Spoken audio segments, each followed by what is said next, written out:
Tollywood অভিনেতা অভিনেত্রীরা বহুদিন ধরেই কমবেশি বলিউডে অভিনয় করে আসছেন।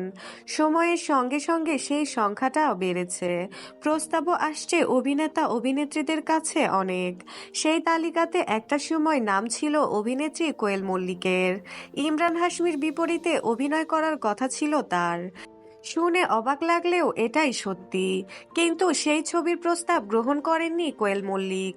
তবে সম্প্রতি এই প্রস্তাব পাননি তিনি, বরং কেরিয়ারের শুরুর দিকে পেয়েছিলেন এই প্রস্তাব। কেন ফিরিয়ে দিয়েছিলেন তিনি? বিপরীতে ইমরান হাশমি বলেই কি এই সিদ্ধান্ত? ইমরান হাশমি বলিউডের হটস্টার। তিনি পর্দায় থাকা মানেই নানান দৃশ্যে উষ্ণ আবেদন, এমন ইমেজ প্রাথমিকভাবে তৈরি করেছিলেন ইমরান। তবে একটা সময়ের পর ইমরান হাশমি নিজের সেই ইমেজ ঝেড়ে ফেলে সম্পূর্ণ অন্য ধারার ছবি করার চেষ্টা করেন। যদিও দর্শক মনে তার সেই পুরনো ইমেজই তরতাজা। সেই সময়ের হিট হওয়া অন্যতম এক ছবি হলো গ্যাংস্টার। तू ही मेरी शब है सुबह है तू ही दिन है। যেখানে তার বিপরীতে বলিউডে ডেবিউ করেছিলেন অভিনেত্রী কঙ্গনা রানাওয়াত।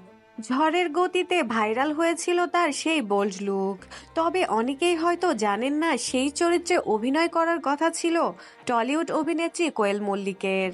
কোয়েলের কাছেই প্রথম গিয়েছিল এই ছবির প্রস্তাব। তবে ছবির প্রস্তাব পলকেই ছেড়েছিলেন কোয়েল। সাফ জানিয়ে দিয়েছিলেন তিনি যৌন দৃশ্যে অভিনয় করতে সাবলীল নন।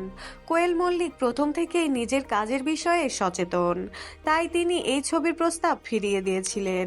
এরপরই পর্দায় প্রথম দেখা মেলে কঙ্গনা রানাওয়াতের, যার লুক থেকে অভিনয় রাতারাতি সকলের মনে জায়গা করে নিয়েছিল।